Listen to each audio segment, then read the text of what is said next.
classic coaching model by Tim Gallwey states that our current level of performance is simply a sum of what we are capable of doing, which is our potential, minus any of the things that get in our way, our interferences.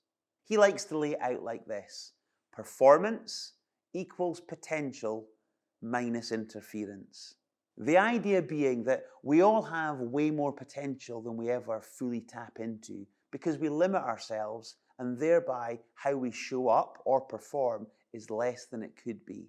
In simple terms, I like to view interference as falling into one of two camps: skill set or mindset. Think of it this way.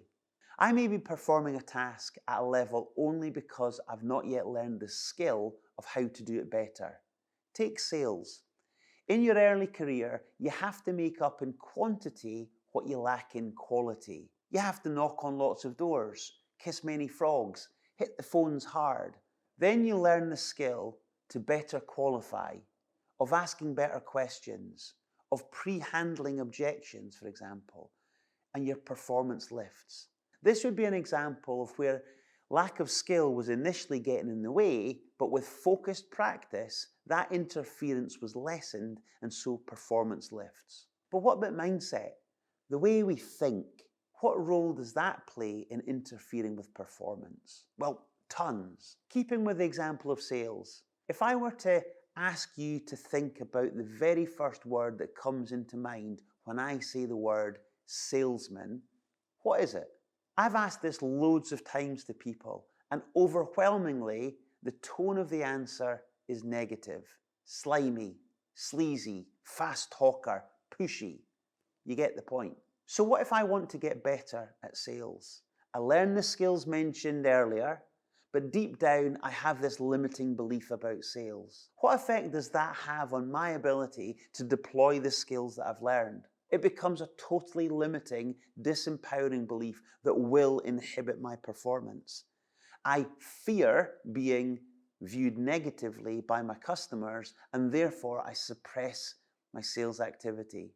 What if, though, I changed that belief and now started to believe that rather than slimy and sleazy and all that stuff, that sales is much more about asking great questions to identify a need such that together we can determine if what I can offer matches with what they need so that they can move on to a better place. Might that be a more empowering belief? What effect might that have on performance? This is just a little example of an interference we may have. Often people will tell me that they're worried about something or hesitant about taking an action because they've not done it before. With a bit of encouragement and a give it a go attitude, I often smile when people afterwards say, this wasn't so bad after all. It was a classic case of fear getting in the way or false expectations appearing real.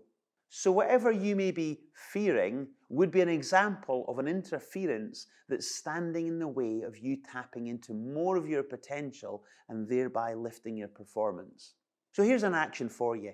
It might be worth sitting down with a pen and paper and jotting down what your interferences might be, and then go and speak to someone and start taking action to resolve it. Go on, give it a go.